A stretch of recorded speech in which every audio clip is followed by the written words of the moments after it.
Hello बच्चों, let's read the question. The expression x to the power m to the power n plus 1 is divisible by x plus 1 only if option A n is odd, option B m is odd, option C both m and n are even and option D cannot say।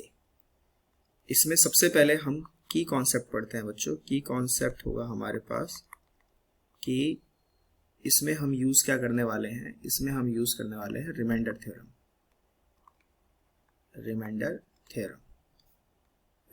Theorem ये कहता है कि कोई भी हमारे पास polynomial function अगर है और अगर उसे मैं x माइनस ए से डिवाइड कर रहा हूं तो अगर ये इससे पूरा पूरा डिविजिबल होता है तो रिमाइंडर तो जीरो ही होगा, राइट। रिमाइंडर थ्योरम कह लीजिए या फिर फैक्टर थ्योरम कह लीजिए, रिमाइंडर तो जीरो ही होगा। तो वो कितना होगा? तो वो हो जाएगा, अगर इसका फैक्टर बनेगा तो आपको क्या करना है, x माइनस ए को जीरो करना है, x की वैल्यू a करनी है और fx में x की जगह पे क्या रख देना है, a। जो इसकी वैल्यू आएगी, जैसे अगर कुछ वैल्यू आई तो वो रिमाइंडर हो गया और अगर ये जीरो आ गया तो इसका मतलब वो फैक्टर हो गया, मतलब ये इससे पूरा पूरा डिविजिबल हो गया। ठीक है, तो यहीं पे हम करते हैं। हमारे पास यहाँ पे एक फंक्शन हमें दे रखा है, लेट अज्यूम दिस fx क्या है हमारे पास, x की पावर m उसकी पावर n प्लस 1 और एक दूसरा फंक्शन है gx हमारे पास और वो कितना है, x प्लस 1। इसको जब मैं जीरो के इक्वल करता हूं तो x की वैल्यू कितनी आती है, -1। तो f ऑफ -1 मेरे पास क्या आएगा, -1 की पावर m की पावर n प्लस 1। अब देखो यहाँ पे इसको जीरो होना है फैक्टर होने के लिए, फॉर डिविजिबल, क्योंकि रिमाइंडर जीरो हो जाएगा ना डिविजिबल अगर हो रहा है तो इसको जीरो होना है। ये जीरो कब होगा, जब m and n both are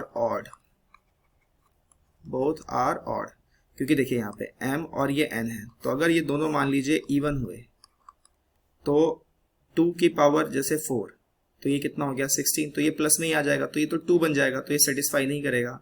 या फिर m इवन हुआ और n ओड हुआ, तो अगर m इवन है जैसे कि 2 और n ओड है जैसे कि 3, 2 to the power 3 8, तो अगेन फिर से ये +2 बन जाएगा, तो ये दोनों कंडीशन नहीं चलेंगी। इसी तरीके से अगर m ओड कर लें यानी 3 to the power 2 कर लें तो ये तो चल रहा है, लेकिन अगर आप और कंडीशंस देखेंगे ऑड के लिए जैसे कि 5 to the power 4, ठीक है, या फिर आप ये कह सकते हैं कि 7 to the power 4, तो ये कंडीशन बच्चों पूरी पूरी हमारे पास सेटिस्फाई कर रही है इस चीज के लिए कि यहाँ पर हमारे पास m अगर ओड हुआ और n अगर इवन हुआ तो ये भी चलेगा। तो यहाँ पे मैं एक बार लिख देता हूँ, m must be odd and n must be even.